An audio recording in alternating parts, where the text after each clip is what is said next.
네, 오늘 마지막 강의 주제는 블레즈 파스칼이라는 여러분도 다 들어보셨을 일반 사람들도 다 알고 있는 아주 유명한 수학자, 철학자, 네, 우리가 파스칼의 팡세 이렇게 자연스럽게 떠올릴 만큼 아주 일반적으로도 유명한 분이시죠. 1662년에 세상을 떠났으니까 우리는 17세기로 이제 들어와 있습니다. 파스칼은 1623년 클레르몽 페랑에서 태어났습니다. 그는 어린 시절부터 수학에 뛰어난 재능을 보였습니다. 12살 때 벌써 유클리드 기하학의 전반부 32개 주제들을 독자적으로 이해할 수 있었고, 17살 때 자신의 유명한 논문인 원추곡선론을 저술했습니다. 그는 계산이론, 미적분, 확률에 관한 문제들을 계속 연구했습니다. 이렇게 하여 파스칼은 당시 새로운 힘으로 떠오르던 근대 학문의 세계에서 뛰어난 천부적인 소질을 지니고 있음을 보여주었습니다. 예, 지금으로부터 400년 전의 인물인데, 지금 우리가 수학적으로도 어려운 것들을 400년 전에 벌써 이 파스칼이 연구를 해서 타고난 천재였던 것은 분명한 것 같아요. 근데 우리가 오늘 보고자 하는 것은 이 파스칼의 수학적인 그 타고난 천재성을 보려는 것이 아니라 이분의 그 신앙적인 또 신학적인 그 깊이가 어땠는가. 물론 수학 철학을 잘하는 게 신앙과 신학에도 분명히 도움을 줬겠죠. 예. 하지만 그걸 넘어서는 그 파스칼의 독특한 사상들을 우리가 오늘 조금 보도록 하겠습니다. 그 다음 본문을 보면 그와 동시대를 살았던 데카르트와 마찬가지로 파스칼도 여러 가지로 불완전하게 파악되던 세상에서 인간 본질의 약함과 이해할 수 없는 부분에 대해서 깊은 체험을 하게 됩니다. 데카르트처럼 파스칼도 새롭게 다가오는 근대적인 세계관에 의해서 그때까지 전해져 내려오며 인간의 삶을 유지하던 세상의 모든 질서와 관계들이 무너지는 것에 대해서 심각하게 걱정했습니다. 사람들이 이 세상의 어느 곳에서 신뢰할 만한 진리와 확실하게 의지할 만한 곳을 찾을 수 있겠는가에 대해서 심각한 의심과 불안을 느낀 파스칼은 이렇게 말합니다. 예, 파스칼의 말을 보기 전에 데카르트라는 인물도 여러분이 아주 잘 아시는 근대 철학자죠. 이분의 유명한 그 문장을 여러분이 알고 있죠. 나는 생각한다. 그러므로 나는 존재한다. 라는 그 유명한 문장. 이 동시대를 살았던 파스칼. 근대가 시작되는, 그러니까 사실 지금 우리도 어떻게 보면 현대를 살지만 또 뭔가 지금 인공지능의 시대라든지 뭔가 이제 우리가 다 파악할 수 없는 그런 불완전한 미래를 보고 있죠. 데카르트도 파스칼도 거의 1000년 가까이 이어져 오던 이 중세라는 그 세계관, 가치관이 이제 끝나는 그 기점에서 이제 근대라는 새로운 이 세계가 시작이 되는 거기서 이 어떻게 하면 인간이 이런 뭔가 다시 새로운 세계관에 적응해서 살아갈 수 있는가? 어디서 신뢰를 두고 어디에 의지를 하고 이제 이런 불안을 가졌다는 거예요. 지금 우리도 마찬가지죠. 사실 지금 우리도 이제 예를 들어 뭐 AI, 인공지능, 이제 챗 GPT 이런 게 벌써 인간을 넘어서고 있다는 것을 우리가 보고 있죠. 뭐 예를 들어 이제 바둑 같은 거, 그 바둑을 인간 말고는 누가 그걸 하겠나 이렇게 했는데 바둑 최강자가 AI한테 졌잖아요. 이제 그런 걸 보니까 사람들이 이게 뭔가 이제 인간보다 뛰어넘는 어떤 지능을 가진 뭔가가 눈앞에 와 있구나. 이 정도는 느끼는데, 이제 그 이상은 사실 잘 모르니까, 이게 지금 어느 정도로 가고 있는지, 보통 사람들은 사실 심각하게 생각을 못 하죠. 이제 먹고 사는 것도 힘들어 죽겠고, 바쁘고. 그런데 그 시대에 뛰어난 지성들은 이제 우리보다 훨씬 앞서서 그런 심각성도 알고 있고, 네, 그러다 보니까 걱정을 하지 않을 수 없죠. 데카르트나 파스칼도 당대 최고의 지성이고 천재적인 분들이었으니까 이 세상이 그렇게 바뀌는 것에 대해서 왜냐하면 앞으로 어떻게 될지는 그분들도 그때는 몰랐거든요. 근대 현대로 이어지는 그 미래를 어떻게 알겠어요? 인간은 지금 이 순간만을 살 수밖에 없는 이 유한한 존재인데 근데 그동안의 어떤 가치관이 무너진다는 것은 모든 인간에게는 심각한 도전입니다. 지금 한국 사회도 그렇고 온 지구 공동체가 그렇잖아요. 어떤 기존의 질서나 사회적인 가치관이나 이런 것들이 지금 심각하게 위협을 받잖아요. 그래서 사실 이 미래를 감히 누구도 상상할 수 없고 어떻게 될지 이제 아무도 모르죠. 불안하죠. 굉장히 불안합니다. 그럴 때 이제 그 시대를 이끌어가는 지성들이 답을 할 수밖에 없는 거죠. 어떻게든지. 왜냐면 사람들이 자꾸 물어볼 거니까 우리가 어떻게 해야 되느냐. 물어볼 때 답을 해야 되죠. 그래서 파스칼이 이제 했던 말을 보겠습니다. 다음 본문. 나는 누가 나를 이 세상에 보냈는지, 세상은 무엇인지 알지 못하고, 나 자신이 누구인지조차 알지 못한다. 나는 존재하는 모든 것에 대하여 너무나도 몰라서 두려움 속에 있다. 나는 나의 삶이 무엇인지, 나의 감각들이 무엇인지, 나의 영혼이 무엇인지 알지 못하고, 이 모든 것에 대하여 생각하고 이렇게 말하고 알고자 하는 나의 의지와 이성에 대해서도 다른 사물에 대해서보다 조금 더 잘 알지 못한다.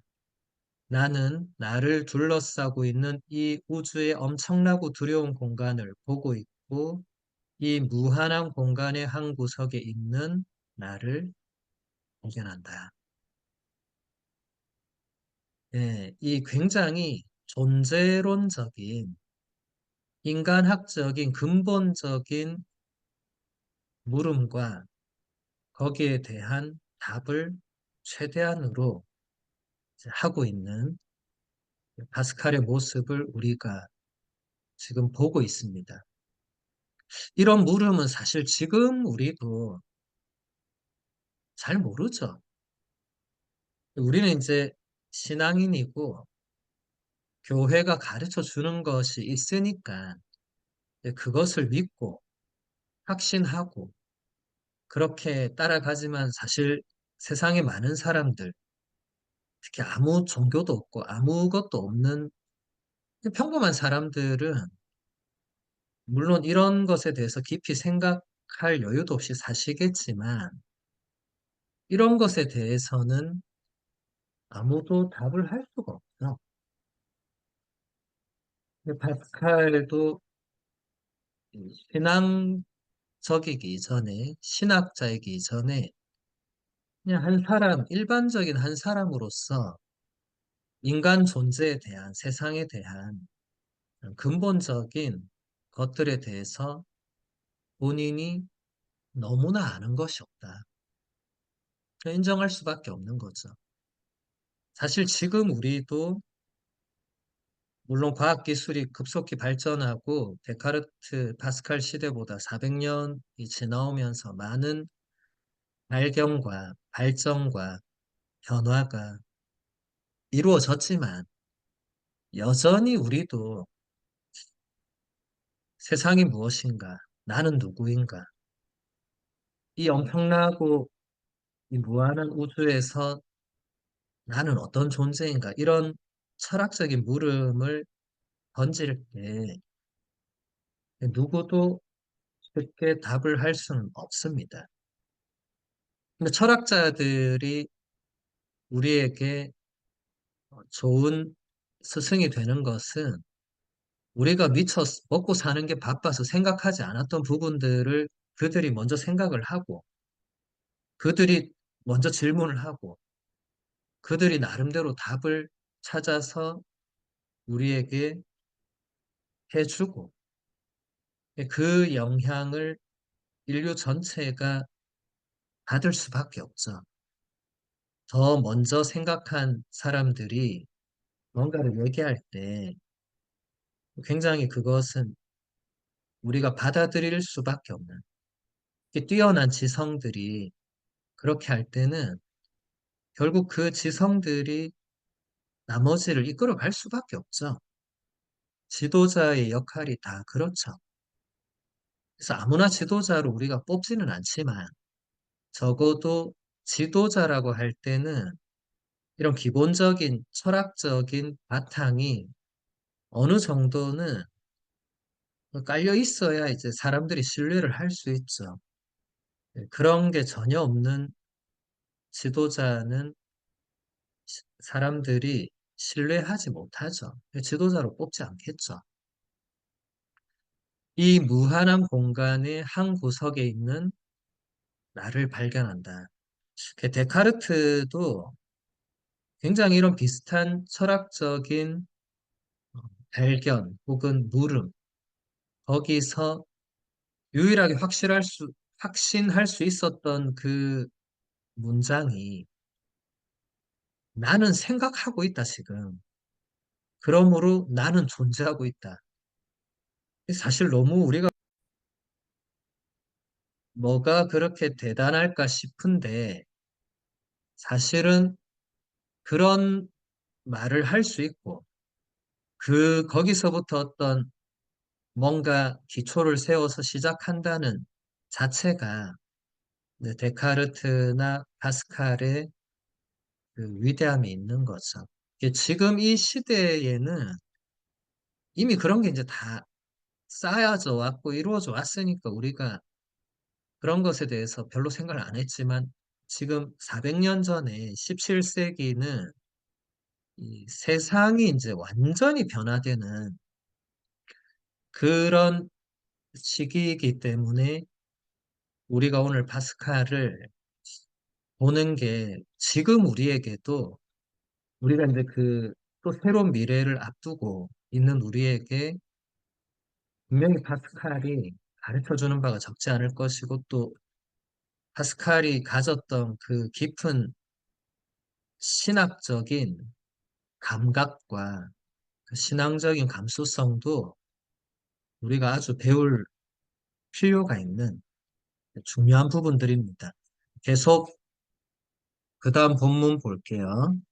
파스칼은 이렇게 말합니다. 그러나 내가 다른 곳이 아니라 하필 왜 이곳에 있는지, 다른 시간대가 아니라 왜 바로 이 시간대에서 살고 있는지, 왜 영원한 세상에 있지 않고 이렇게 시간과 공간이 제한된 세상에 살고 있는지 알지 못한다. 이것이 우리가 실제로 놓여 있는 처지이다. 우리는 확실하게 알 수 있는 상태를 벗어나 있어서 이 모든 것에 대하여 알려고 해도 제대로 알 수 없다. 우리는 지속적으로 불확실한 상태에 있으면서도 지속적으로 알려고 애쓴다. 모르는 상태와 알려고 하는 상태 사이에서 오가며 고통을 받고 있다. 자, 지금 우리도 내가 왜 여기 있는지, 왜 내가 2024년 이 시간대에 살고 있는지 알지 못하죠. 내가 왜 삼국시대에 태어나지 않았고, 내가 왜 고려시대에 태어나지 않았고, 내가 왜 아프리카에서 태어나지 않았고, 모르죠. 우리가 알 수 있는 것은 매우 제한적이죠. 우리가 알 수 있는 것은 인류가 또 수많은 학자들, 또 수많은 학문들이 무언가 알게 된 것을 우리에게 전해준 것을 우리가 배워서 아는 것, 그 정도지. 그 이상은 사실 아무것도 알 수가 없죠. 우리가 이제 많이 알고는 있죠. 특히 과학기술의 발전은 우리에게 정말 많은 것을 알게 해주고 있지만 그만큼 또 우리는 모르는 게 많다는 것도 알게 됩니다. 내가 언제 죽을지 아무도 모르죠. 아무리 뛰어난 의사도 본인이 언제 죽을지 모릅니다. 생명을 조금 연장할 수 있지만 100세 시대를 우리가 살고 있지만 내가 100살에 죽을지 모르죠.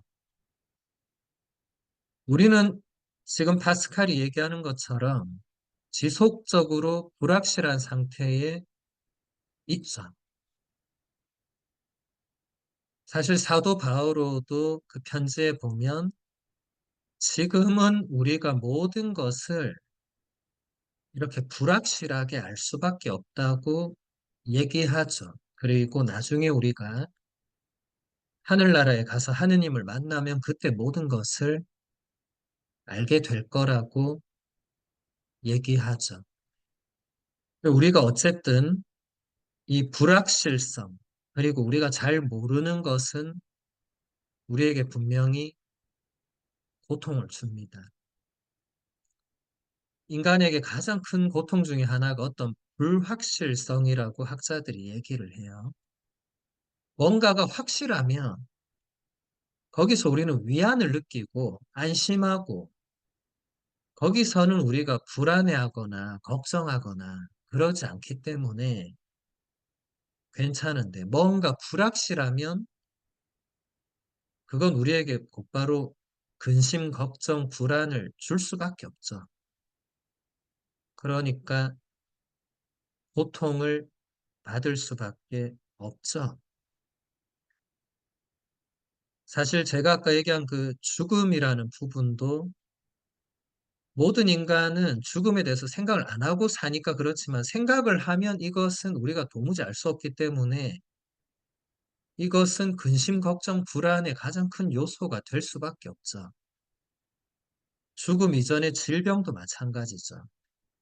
현대의학이 아무리 발전했다 해도 그래서 웬만한 질병을 다 치료한다고 해서 우리가 질병에 대해서 근심, 걱정, 불안을 아예 안 하고 사는가? 아니죠. 우리는 끊임없이 거기에 영향을 받고 고통을 받고 실제로 질병에 걸리고 물론 병원 가서 치료나 수술을 받아서 낫기도 하지만 안 낫는 경우도 있고 우리 주위에서 수많은 경우들을 보잖아요.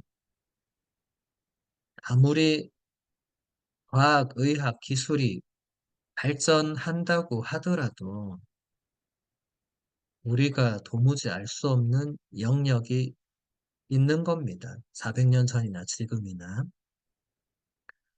그 다음 본문 보면 파스칼은 23살이 될 때까지 데카르트의 노선에 서서 이성과 학문으로 이러한 인간에 대한 예리한 질문에 답을 찾으려고 노력했습니다. 그러나 그는 이성을 통해서 자기 자신과 인간에 대하여 명확하게 알고자 하는 모든 시도에서 한계에 부딪히게 됩니다.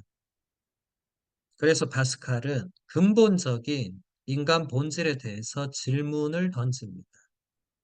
이것은 인간의 내면에 깊이 들어있는 갈등을 어떻게 설명할 수 있는가 하는 것입니다. 이 세상 자체가 대단한 것이 아니라 대단한 의미를 지닌 인간이 함께하기 때문에 세상도 대단한 것이 됩니다. 하지만 인간은 대단히 크고 위대한 존재이지만 그와 동시에 이해할 수 없는 존재이고 무질서한 존재입니다. 네, 파스칼은 처음에는 데카르트와 비슷한 노선에서 비슷한 질문을 던지고 비슷하게 답을 찾으려고 했는데 이게 아무리 이성과 학문으로 그런 근본적인 질문들의 답을 찾으려고 할 때 이게 한계가 있다는 걸 느낀 거예요. 시대의 가장 천재가 그걸 느꼈으니까 더 이상 말할 게 없겠죠. 왜냐하면 더 이상 물어볼 사람도 없고 더 이상 찾아볼 책이 없을 만큼 한계를 깨달은 거죠. 그러면서 이제 파스칼은 이제 본인이 홀로 이 본질적인 것들을 깊이 사유할 수밖에 없는 그리고 인간의 본질에 대해서 질문하면 할수록 인간 내면에 있는 그 신비로운 뭔가를 부딪힐 수밖에 없는 그리고 세상이라는 이 세상도 인간이 없이는 의미 부여가 안 된다는 것. 세상이라는 이 세상이 무한하고 엄청나지만 인간이 없으면 그 세상에 의미를 부여할 존재가 없기 때문에 인간이 없는 세상에서 우리가 뭐 상상할 수는 없겠지만 그냥 상상만 해본다 하더라도 인간이 없이 세상이 이렇게 그냥 자연 상태로 있을 때 그냥 동물들과 식물들과 생선 바다의 물고기들이 놀고 있을 때 그 존재들 가운데 누가 세상이 정말 이렇게 아름답구나 라고 그 의미를 깨닫고 그 세상을 만든 존재를 발견하거나 추구하거나 그렇게 할 수가 없죠. 인간 외에는 그 어떤 피조물도 그렇게 할 수가 없죠. 그런 의미에서 인간이라는 이 존재 자체가 이 엄청나게 대단하다는 걸 파스칼도 깨달았는데, 그런데 그와 동시에 이 인간의 본질을 자꾸 사유하면 사유할수록 이해할 수 없는, 그리고 인간 내면에 있는 그 무질서함, 그것은 결코 인간 내면에서 끝나지 않죠. 반드시 공동체 외부로 그것이 드러나죠. 지금 이 세상에서도 우리는 끊임없이 그 무질서함을 보고 있죠. 이제 그런 것이 파스칼에게 근본적인 또 사유의 대상이 됐던 겁니다. 그 다음 본문 보면 인간은 인간 존재가 지닌 수수께끼를 스스로 설명할 수 없고 자신의 내면에 있는 깨지고 부서지기 쉬운 약함을 해결할 수도 없습니다. 그것을 해결할 수 있는 분은 오직 하느님 뿐입니다.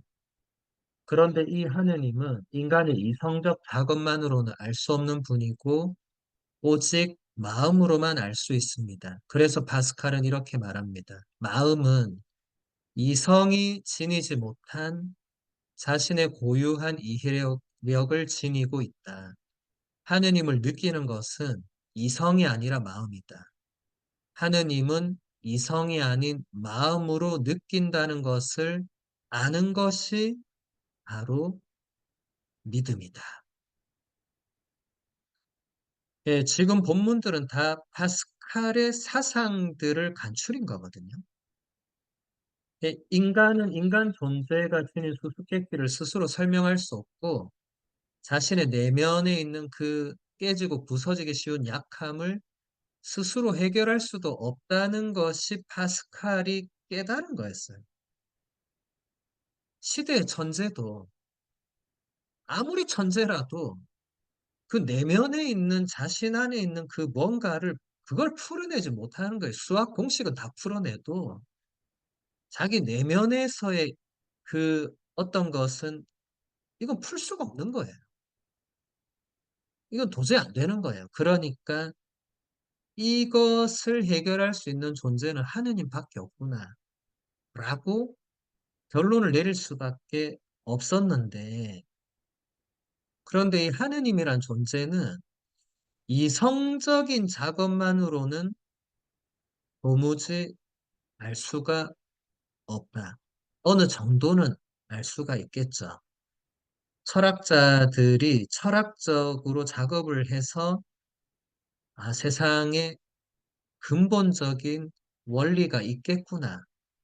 그렇게 이성적으로 어느 정도는 나아갈 수 있겠지만 그것만으로 하느님이란 존재를 완전히 알 수는 없다는 게 파스칼이 도달한 결론입니다. 그래서 오직 그것은 마음으로 알 수 있다. 그러니까 머리로 하느님이 계시다고 말할 때 머리로 받아들이는 거하고 내 마음으로 하느님이 계시다는 것을 느끼는 거하고는 굉장한 차이가 있거든요. 그걸 말하는 거예요. 하느님은 학문적으로도 얼마든지 우리가 표현하고 그래서 사실 수많은 신학자들이 끊임없이 하느님에 대한 얘기를 하고 우리는 그것을 배우면서 또 많은 도움을 받습니다만은 그것만으로는 우리를 창조하시고 우리를 구원하시고 우리를 사랑하시고 우리와 함께 하시는 하느님을 알 수가 없습니다. 이성적인 작업만으로는. 그래서 파스칼이 지금 하는 말들은 굉장히 중요한데 마음의 그 특성, 마음은 이성이 지니지 못한 어떤 고유한 이해력, 뭐 다른 말로 하면 통찰력, 뭐 깨달음, 그런 게 있다는 거예요. 머리가 이해하는 그 지성이 있는데 마음이 이해하는 그 또 다른 방식의 뭔가가 있다는 거예요. 그리고 하느님을 최종적으로 느끼는 것은 머리와 이성이 아니고 결국은 마음이라는 거예요. 그리고 그것을 아는 것이 신앙이다. 자, 여기서 중요한 것은 사실 이것은 파스칼이 독창적으로 얘기한 게 아니라 이미 아우구스티노부터, 물론 그 이전의 교부들부터 신앙에서 이제 이성이 할 수 있는 역할, 그리고 이제 마음이 할 수 있는 역할, 그리고 그게 신앙에 어떤 영향을 주는가. 이것은 아우구스티노가 사실 그 가장 이것을 종합적으로 잘 설명했던 첫 번째 위대한 철학자이자 신학자였고 그 노선이 그대로 계속 이어집니다. 파스칼은 아우구스티노보다 한 1200년 뒤의 사람이지만 그 노선을 벗어날 수는 없어요. 아우구스티노의 그 노선을 벗어나서 뭔가 새롭게 뭔가를 말할 수 있는 사람은 아무도 없습니다. 시대의 천재들이 시대마다 있었지만 아우구스티노가 그리스도교 전체에서 가장 위대한 신학자라고 일컬어지는 이유도 거기에 있죠.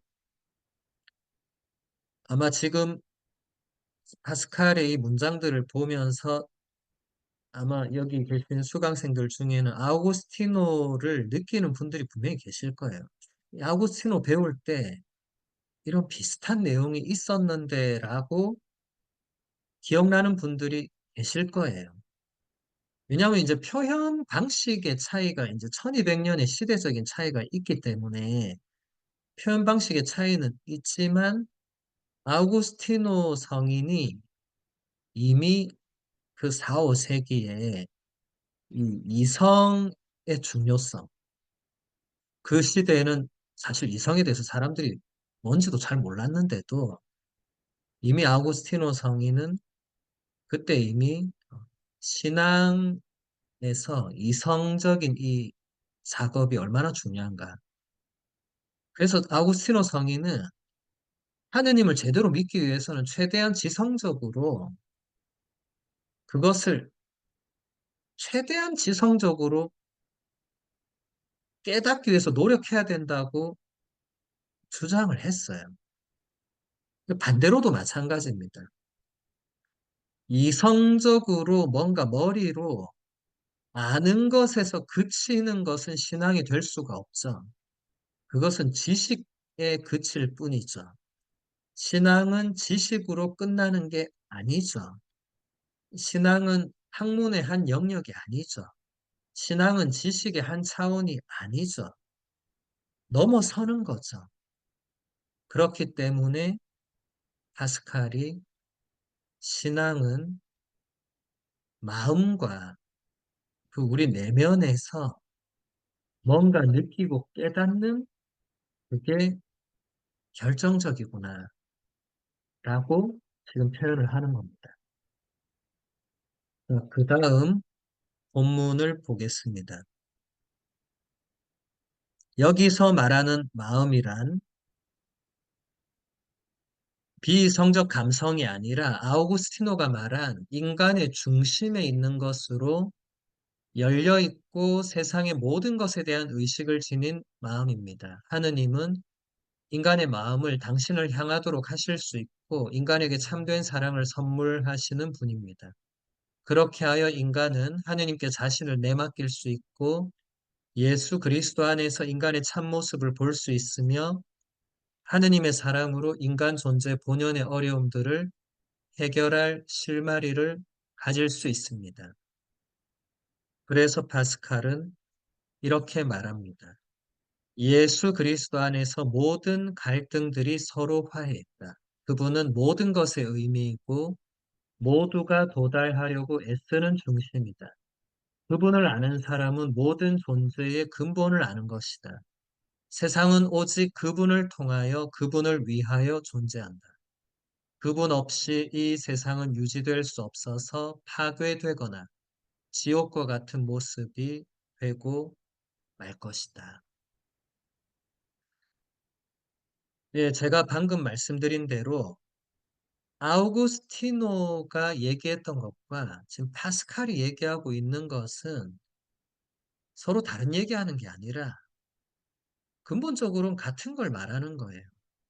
시대적인 차이로 표현의 차이들은 있지만 근본적으로는 이 두 뛰어난 지성이 같은 어떤 그런 사유의 그 과정을 통해서 뭔가 본질적인 것에 도달을 했고 그것을 그 천재성으로 최대한 표현을 해냈던 거죠. 보통의 사람들은 그렇게까지 깊이 있게 철학적인 사유를 하고 할 수가 없고 대부분은 먹고 사는 문제도 힘들 세상을 살고 있지만 이 뛰어난 지성들은 이제 그런 일반적인 것들을 넘어서는 뭔가 더 근본적인 물음들을 던지고 답하는 그게 그분들의 역할이니까. 근데 그게 여기서 중요한 것은 아우구스티노나 파스칼이나 이제 처음부터 신앙적으로 그렇게 접근해서 하느님께 나아간 게 아니고 둘 다 신앙적이지 않은 요소에서 시작을 해서 점점점 그 존재의 중심 혹은 본질 그 깊이로 들어가면 들어갈수록 하느님이란 분을 만날 수밖에 없고, 그 하느님을 믿고 의탁할 수밖에 없고, 그 신앙이 발생하죠. 그래서 그 하느님께서 불러 모으신 교회에 들어갈 수밖에 없는 이 여정을 우리에게 보여준다는 면에서 굉장히 유익하죠. 아마 여기 계신 수강생들 대부분은 유아 세례를 통해서 그냥 어릴 때부터 온 집안이 가톨릭이고 할머니나 부모님과 함께 어릴 때부터 성당을 나가고 그렇게 해서 그냥 신앙인으로 지금까지 살아오신 분들이 거의 대다수일 것이고, 그렇지 않다면 이제 어른이 되어서 이제 20살 이상의 어른이 되었을 때 본인이 성당을 찾아가서 예비적 교리를 받고 이제 신앙을 가지고, 근데 어쨌든 신앙이 처음부터 깔려 있었던 거지. 100% 깔려 있었던지 아니면 서서히 깔려지면서 이제 그렇게 출발을 하는데, 여러분 우리 지난 학기 강의 들었던 분들 그리고 작년 강의 들었던 분들 기억을 더듬어 보시면 교부들을 배울 때 많은 교부들이 처음부터 신앙으로 확 들어가서 그렇게 하지 않았고, 대부분이라고 하면 그렇고, 많은 교부들이 그냥 그 당시에 철학을 열심히 공부하고, 그래서 대부분 철학자였거든요. 그런데 그 철학의 한계에서 교부들이, 아, 이 철학에 한계가 있구나 라고 느끼고 거기서부터 더 넘어가는, 거기서 이제 신앙이 발생하고 하느님을 만나고 그것을 우리에게 설명해 주는. 그러니까 어떻게 보면 지금 파스칼도 그 고대의 교부들이 했던 역할을 근대에 하고 있는 거죠. 지금 여기 파스칼이 했던 말은 교부들이 했던 말과 굉장히 유사합니다. 이건 한마디로 말하면 예수 그리스도가 모든 것의 중심이다, 이거거든요.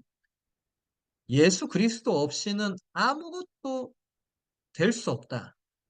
근데 이것은 사실 이미 고대의 많은 교부들이 한결같이 얘기했던 겁니다. 물론 그 시대의 표현과 언어로.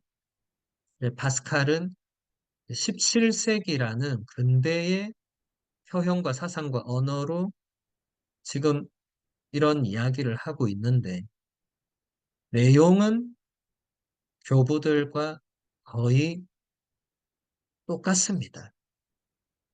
예수 그리스도 없이는 그 모든 철학적인 그리고 인간 존재의 어떤 수수께끼와도 같은 그런 본질적인 물음들에 대해서 예수 그리스도 없이는 답을 할 수가 없다는 거죠.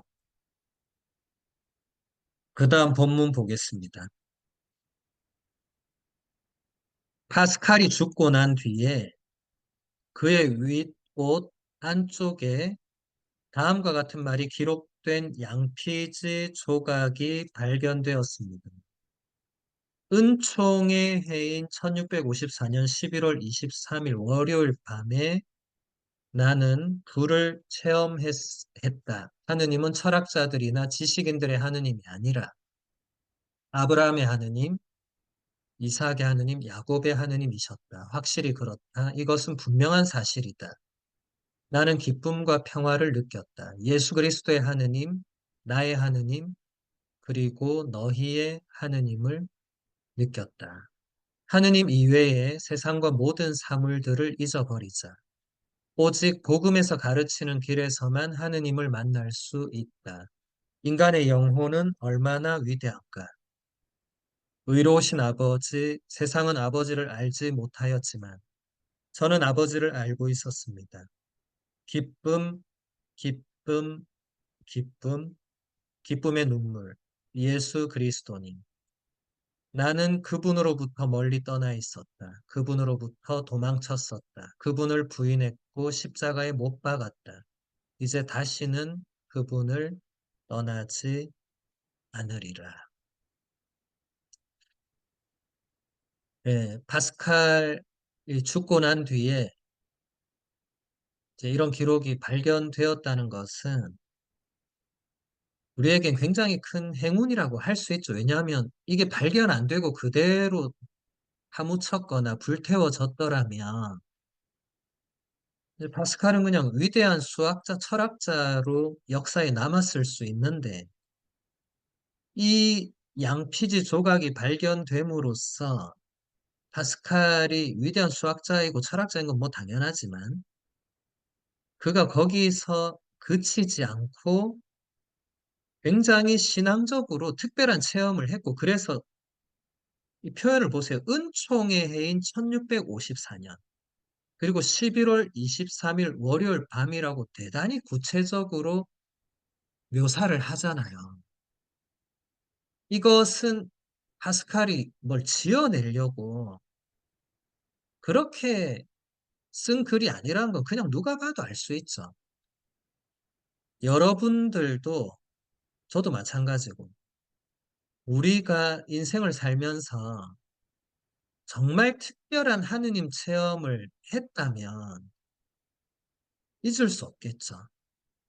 그리고 뭔가 기록해 두는 습관을 지닌 사람이라면 그걸 반드시 그날 일기나 혹은 그 다음에 어떤 기록으로 남겼을 겁니다. 이제 파스칼은 약간 그런 성격인 게 보이죠. 1654년 11월 23일 월요일 밤에 파스칼이 뭔가를 체험을 한 것 같아요. 그때 이것을 지금 파스칼이 불이라고 하는데 이건 단순히 우리가 보는 그 모닥불 그 차원의 불이 아니고 무언가 하느님께로부터 받은 어떤 체험을 했고 이것이 파스칼에게는 완전히 자신의 존재와 삶을 뒤바꾸고 새롭게 변화시키는 결정적인 체험이었던 것 같습니다. 그래서 1654년을 은총의 해라고 표현할 정도로 여기서 파스칼이 체험한 것은 하느님은 철학자들과 지식인들이 얘기한 그 세상의 근본 원리로서의 그 하느님이 아니라 성경에 나오는 아브라함의 하느님, 이삭의 하느님, 야곱의 하느님이라는 것을 분명하게 체험하게 되었다는 거예요. 그 이전까지는 파스칼도 본인이 철학자고 수학자고 지식인이니까 분명히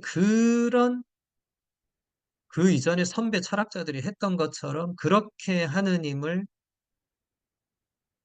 더듬어 가서 그 정도로 어느 정도 개념적으로 파악하고 있었을 건데 1654년 11월 23일에 그 체험을 통해서 그걸 완전히 넘어서는 완전히 다른 차원의 그리고 본인이 학문적으로는 전혀 얻지 못했던 그런 기쁨과 평화 그리고 그런 하느님 체험을 하면서 그 뒤에 나오는 구절들을 보면 파스칼이 이때 얼마나 큰 체험을 했는지 알 수가 있어요.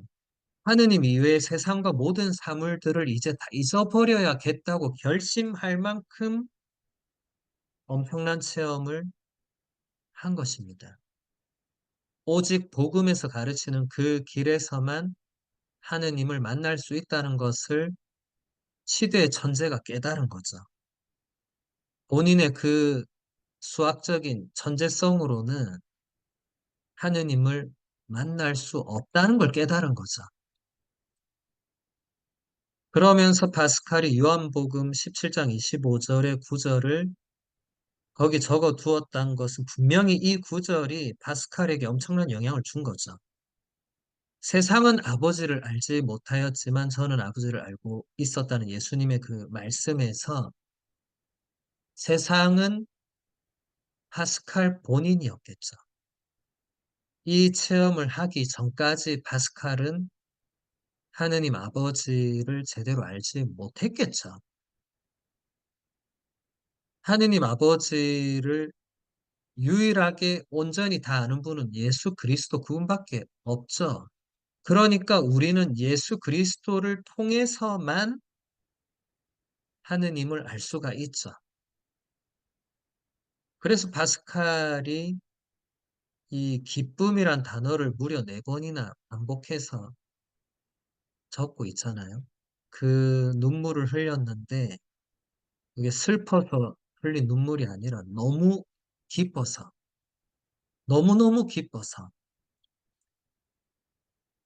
이런 눈물은 웬만큼 기뻐서는 이렇게 되지 않습니다. 여러분 기쁨의 눈물을 간혹 흘렸을 때가 있을 거예요. 근데 그게 웬만큼 기뻐서는 눈물이 나지도 않지만 그게 그렇게 지속되지도 않죠. 조금 지나면 뭐 또 끝나죠.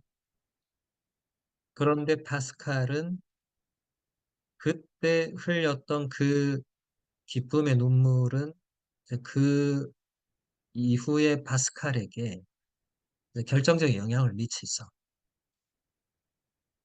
예수 그리스도님, 나는 그분으로부터 멀리 떠나 있었다. 그분으로부터 도망쳤었다. 그분을 부인했고 십자가에 못 박았다. 이제 다시는 그분을 떠나지 않으리라. 이 구절은 거의 아우구스티노 성인의 고백록의 판박이라고 보시면 됩니다.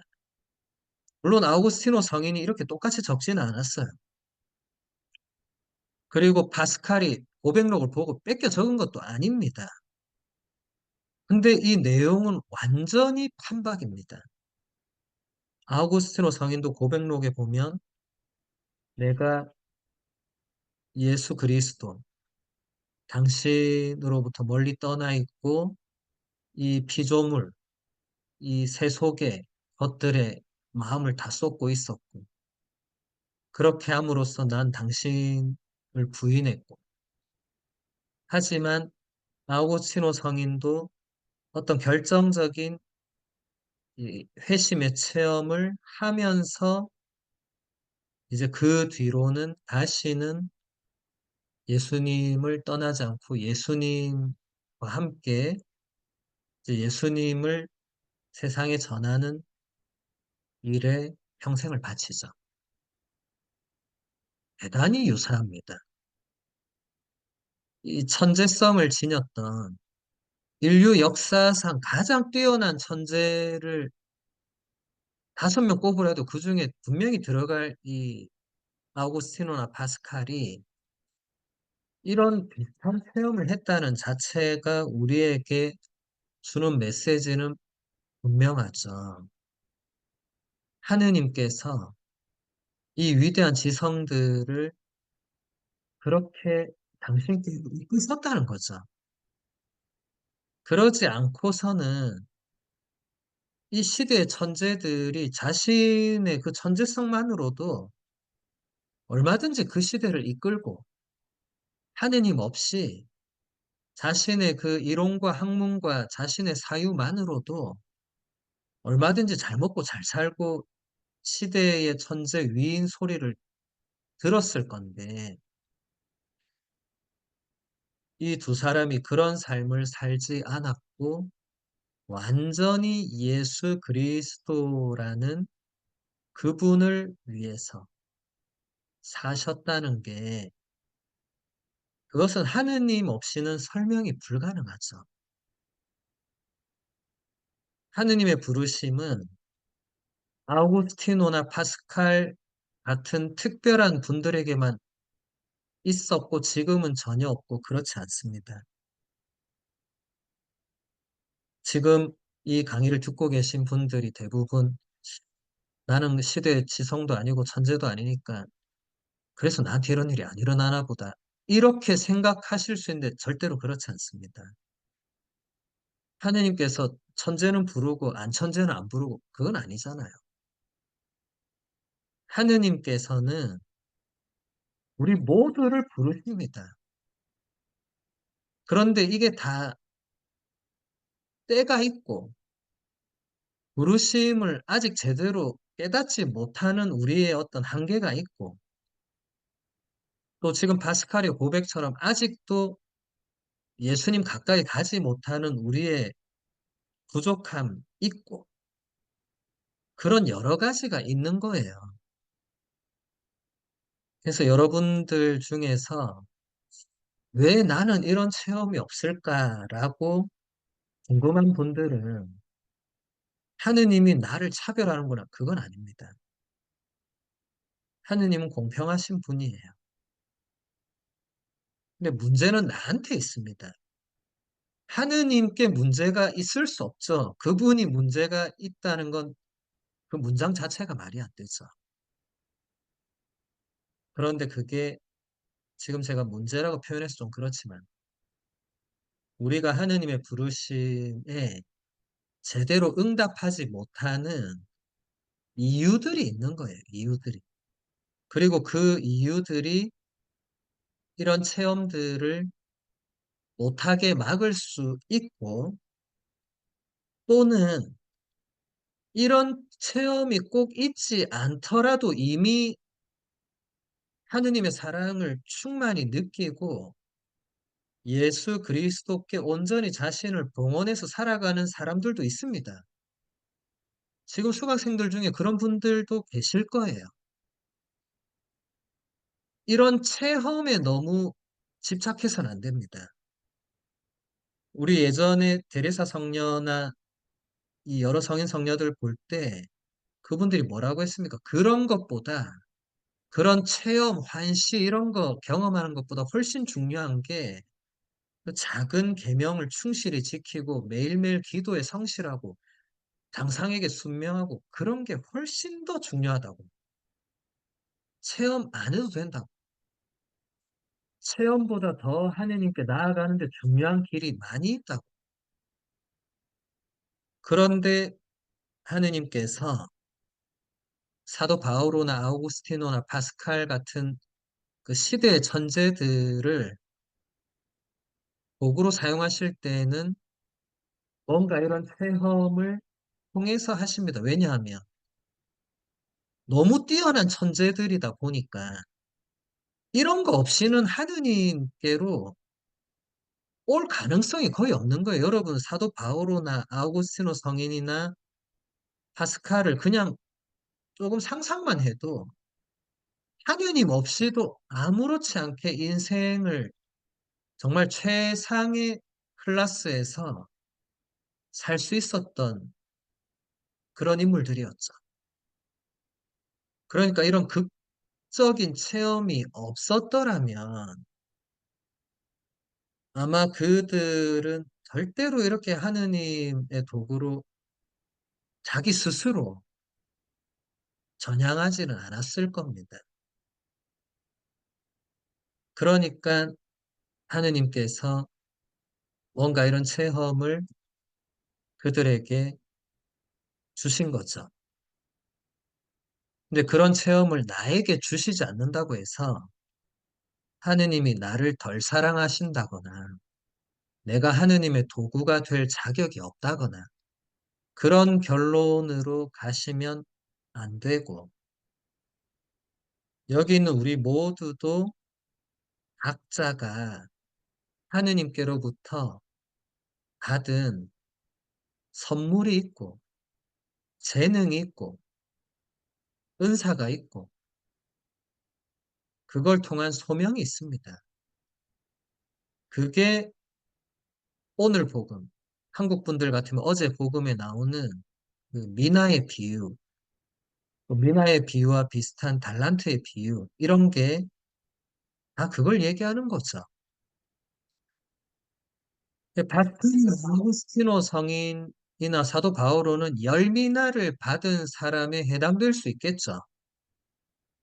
그럼 우리는 한 미나나 두 미나를 받은 사람일 수 있겠죠. 그런데 한 미나를 받았더라도 한 미나를 가지고 열심히 뭔가를 해서 두 미나로 만들었으면 열 미나로 열 미나 만든 사람과 똑같은 칭찬을 받았을 겁니다. 왜냐하면 그건 다섯 미나를 받은 사람을 보면 알 수 있거든요. 다섯 미나를 받은 사람이 다섯 미나를 더 벌었는데 똑같은 칭찬을 받아요. 열 미나로 열 미나를 벌어들인 사람과. 그런데 한 미나를 받아서 한 미나를 더 늘리지 않고 한 미나를 받아서 그냥 그것을 썩어, 썩혀둔 그 사람이 우지람을 듣고 그 한 미나를 빼앗기잖아요. 그러니까 여기서 한 미나, 다섯 미나, 열 미나를 받은 게 그 차이가 지금 중요한 게 아니고 한 미나를 받았든 두 미나를 받았든 열 미나를 받았든 혹은 백 미나를 받았든지 하느님께 받은 그 뭔가를 가지고 내가 무엇을 어떻게 했는지, 내가 어떻게 살았는가가 훨씬 더 중요하다는 겁니다. 여러분들이 착각하거나 오해하시면 안 되는 게 나는 열 미나도 아니고 뭐 한 미나 받았으니까 나는 그냥 요 정도만 하고 살겠다고 신앙도 요 정도만 하겠다고 그게 정확하게 오늘 복음의 그 한미나를 받은 사람이 보였던 태도와 일치하는 거거든요. 뭘 더 하려고 생각하지 않고 하느님의 도구로 뭔가를 내가 하려고 하지 않고 그냥 요 정도로 내가 스스로 울타리 치는 거예요. 여러분, 그것은 나중에 하느님 앞에서 혼날 수밖에 없습니다. 그것은 제 말이 아니고 오늘 복음에 따라서 제가 말씀드리는 거예요. 신부님, 저는 이대로 죽을 때까지 요 정도만 살겠습니다. 본인이 스스로 울타리 치면 오늘 복음의 그 말씀을 들을 수밖에 없어요. 여러분, 우리는 다 언젠가 죽을 수밖에 없고 하느님 앞에 설 수밖에 없고 심판을 받을 수밖에 없는데 그때 뭐라고 얘기할 건지 하느님께서 무엇을 물으실지 벌써 성인들이 얘기했잖아요. 우리가 배웠던 지난번에 배웠던 십자가 요한 성인이 이런 유명한 말씀을 하셨죠. 인생의 황혼역에 우리는 사랑에 대해서 심판받을 거라고 하느님께서 네가 얼마나 사랑했는지 물으실 거라고 마태오복음 25장에 나오는 최후의 심판도 그 맥락이죠. 우리 주위에 내가 인생을 살면서 만나는 나의 도움과 사랑이 필요한 사람들에게 내가 어떻게 했는가를 물으실 건데 우리가 이미 뭔가 스스로 울타리를 쳐버리고 살면 거기서 사랑을 실천하는 게 어렵게 되죠. 그래서 여러분들 이런 체험을 아직 못했더라도 전혀 중요하지 않습니다. 평생 못하더라도 전혀 중요하지 않습니다. 죽고 나면 그 이후부터는 영원히 하느님 체험만 할 건데 지금 뭐 못한다고 뭐 그게 큰 대수겠어요? 그게 중요한 게 아니라 지금부터라도 이 파스칼이 얘기한 것처럼 예수 그리스도님, 나는 그분으로부터 멀리 떠나 있었고, 그분으로부터 도망쳤었고, 그분을 부인했고, 십자가에 못 박기까지 했지만, 이제 다시는 그분을 떠나지 않으리라. 이게 중요한 거예요. 이렇게 앞으로 나아가는 게 중요한 겁니다. 우리가 앞으로 나아가려는 태도가 아니라 그냥 머물러 있으려고 하는 태도는 안 된다는 거예요. 그 다음 본문 보도록 하겠습니다. 예수 그리스도 안에서 하느님을 만난 이 단 한 번의 종교적 체험으로 파스칼의 삶은 근본적으로 변화되었습니다. 그는 세상에서 물러나 고요한 삶을 살면서 점점 더 자신의 욕망을 통제하는 엄격한 삶을 살았습니다. 무엇보다 그는 가난한 사람들과 함께 했습니다. 가난한 사람들을 방문하고 자신이 가진 얼마 되지 않은 재산을 나누었으며 그들을 자신의 집으로 받아들였습니다. 그는 가난한 사람들 안에서 그리스도께서 현존하시는 모습을 보았습니다. 이 한 번의 체험으로 파스칼의 삶이 변화되는데 여기서 잘 보시면 중요한 것은 체험 이후의 삶이 달라진 건 파스칼이 결국 선택한 거죠. 많은 사람들이 특별한 하느님 체험을 하고 나서 변화되지 않는 경우도 있습니다. 여러분, 그게 진짜 위험한 거예요. 뭔가 하느님께서 깨닫게 해주셨는데, 뭔가 하느님께서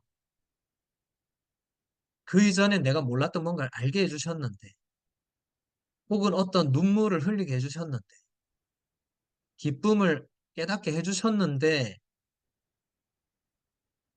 그러면 그 이전과 이후의 삶이 달라야 되는데, 많은 사람들이 그냥 또 똑같이 살아간다는 거예요. 그런데 파스칼이나 성인 성녀들 또 교부들은 그런 어떤 체험이나 특별한 순간 이후에는 더 이상 그 이전과 똑같은 삶을 살지 않았다는 겁니다. 그게 굉장히 중요한 거예요.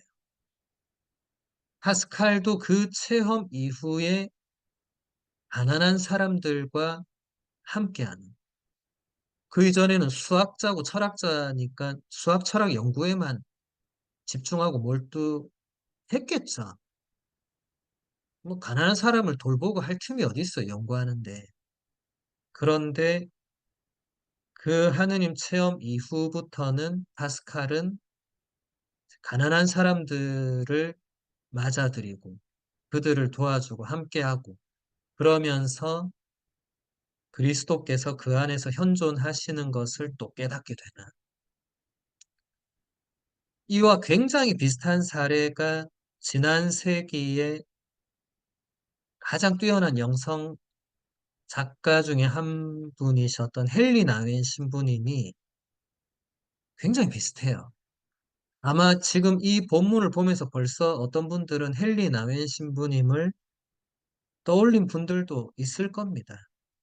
헨리 나윈 신부님은 하버드, 예일대 이런 데서 교수로 오랫동안 강의하셨으니까 이분도 시대의 지성이라고 할 수 있죠. 또 이분이 쓰신 그 수많은 책들은 지금도 이 영적 독서에서 정말 중요한 책들입니다. 이분만큼 우리 내면을 그렇게 심리를 잘 묘사한 현대 영성 작가가 많지 않죠. 근데 헨리 나인 신부님도 생애 마지막에는 그 명예로운 대학 교수직을 다 버리고 캐나다의 그 장애인을 돌보는 라르슈 공동체로 가서 거기서 전신 지체 장애를 가진 젊은 청년을 돌보다가 생을 마감합니다. 굉장히 파스칼과 비슷한 모습이에요. 우리는 이 파스칼이나 헨리 나윈 신부님을 보면서 우리도 지금 모두 라르슈로 가야 되고 캘커타로 가야 되고 그걸 제가 말하는 게 아니라 이 시대의 지성을 지녔던 분들이 지성을 넘어서는 하느님 체험을 하고 난 이후에 더 이상 지성에 의존한 신앙과 삶을 살지 않고 하느님께서 원하시는 삶을 살았다는 이게 중요한 거예요. 지금 여기 수강하시는 뭐 저도 그렇지만 우리는 시대의 지성이나 천재가 아무도 없죠. 우리는 사실 지성을 가지고 하느님을 그렇게 하지도 않죠. 근데 중요한 것은 하느님을 하나님께서 뭔가 당신을 느끼게 해주시는 그런 뭔가를 우리도 조금이나마 느끼거나 깨닫거나 체험했다면 그 이전의 삶의 형태와 모습을 고수해서는 안 된다는 것. 그것을 여기서 분명히 배울 수 있습니다. 파스칼은 로마 교회와의 관계에서 어려움을 겪기도 했지만 최종적으로는 로마 교회 안에 충실하게 머물렀습니다. 그는 이렇게 말했습니다. 나는 결코 로마 교회로부터 떠나지 않을 것이다. 만일 떠난다면 나를 영원히 잃어버리고 말 것이다. 이것이 그의 기본 자세였습니다. 또 파스칼은 이렇게 말했습니다. 나는 모든 사람을 나의 형제로 사랑한다. 왜냐하면 그들 모두가 예수 그리스도의 피로써 구원된 사람들이기 때문이다. 우리가 지난 시간들의 십자가 요한 성인이나 아빌라의 데레사 성녀 다 봤을 때 다 로마 교회와의 관계에서 어려움을 겪었죠. 마르틴 루터는 그래서 결국 나갔죠. 파스칼도 어려움을 겪었습니다. 하지만 최종적으로 떠나지 않았죠. 근데 여기서 그 이유를 잘 보시면 내가 만일 로마 교회를 떠난다면 나를 영원히 잃어버리고 말 것이다. 이게 굉장히 중요한 겁니다. 아우구스티노 성인도 그런 말을 했죠. 만일에 교회가 인정하지 않는다면 나는 복음서도 지금 우리가 알고 있는 그 마테오, 마르코, 루카, 요한 네 복음서도 나는 믿지 않을 거라고 아우구스티노 성인이 말했거든요. 같은 맥락입니다. 로마 교회, 그러니까 교회, 예수님께서 세우신 그 유일한 교회를 떠난다면 그건 결국 예수님을 떠난다는 것과 지금 동일한 의미로 파스칼은 말을 하고 있죠. 왜냐하면 나를 영원히 잃어버린다는 것은 파스칼이 지금 자신이 지성적인 작업만으로 알던 자신을 이미 넘어서서 이제는 하느님을 통해서 알게 된 자신을 영원히 잃어버리게 된다. 교회를 떠난다. 그러니까 교회와 예수 그리스도의 관계를 사도 바오로가 신랑과 신부의 그 혼인 관계로 떼어놓을 수 없고 분리할 수 없는 이 불가분의 관계로 이미 설명을 했죠. 그러니까 그 교회의 구성원들이 비록 부족하고 죄가 많고 파스칼이 보기에는 자기보다 한참 떨어지는 사람들이 분명히 로마 바티칸의 고위층에 있었겠죠. 루터도 아마 똑같은 생각을 했을 겁니다. 루터도 그 시대의 지성이었죠. 시대의 천재였죠. 자기가 볼 때 진짜 이 엉망인 사람들이 그 바티칸에 앉아서 말도 안 되는 논리로 자신의 그 신학이나 자신의 그 신앙 고백에 대해서 말했을 때 루터도 얼마나 거기서 경멸감, 모멸감 또는 인간적인 한심함 그런 것을 왜 안 느꼈겠어요? 십자가 요한 성인이나 데레사 성녀가 왜 안 느꼈겠어요? 오상의 비호 성인이 그걸 왜 안 느꼈겠어요? 파스칼도 마찬가지죠. 왜 안 느꼈겠어요? 본인이 당대 최고의 지성인인데 따라올 사람이 없는데 그런 사람들이 나한테 뭐라고 할 때 얼마나 그게 한심하겠어요. 그런데도 그 교회를 떠나지 않는다. 왜냐하면 교회는 그런 사람들의 교회가 아닙니다. 여러분, 이건 지금도 마찬가지입니다. 교회는 몇몇 사제나 수도자 혹은 바티칸 고위 공직자 고위 성직자들의 교회가 아닙니다. 교회는 예수 그리스도의 교회입니다.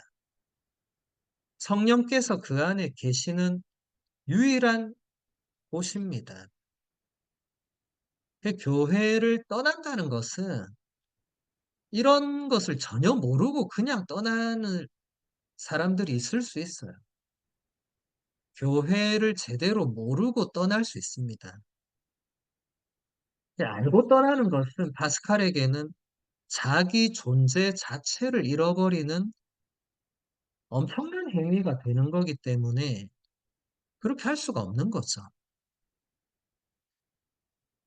교회를 떠났을 때의 그 결과에 대해서는 이제 파스칼은 상상을 할 수가 없었던 거죠. 그 다음 본문 보겠습니다. 파스칼은 몇 년 동안 그리스도교를 위한 호교론을 저술하다가 도중에 그만두고 말았습니다. 미처 완성되지 못한 이 작품은 그가 죽은 뒤 항세라는 이름으로 역사 안에 남게 되었습니다. 그가 이 작품을 도중에 그만둔 이유는 더 이상 어떤 것도 쓰지 않고 오직 가난하고 병든 사람들을 위한 삶, 기도와 보속에 전념하는 삶을 살기로 결심했기 때문입니다. 파스칼은 생애 마지막 6개월을 침묵으로 보냈습니다. 이 기간에 그는 엄청난 고통에 시달렸지만 깊은 평화 속에 머물러 있었습니다. 그는 1662년 파리에서 세상을 떠났습니다. 파스칼은 인간 존재가 지닌 수많은 의문들을 깊이 파고든 분석가로서 믿음을 가진 사상가로서 그리스도로부터 인간의 신비를 풀어보려고 시도한 사람으로서 오늘날에 이르기까지 큰 영향을 미치고 있습니다. 우리가 지난 시간에 토마스 아퀴나스 성인 배울 때 신학대전을 토마스 아퀴나스 성인이 중간에 저술을 그만두잖아요. 그때 토마스 아퀴나스 성인이 그런 말을 하잖아요.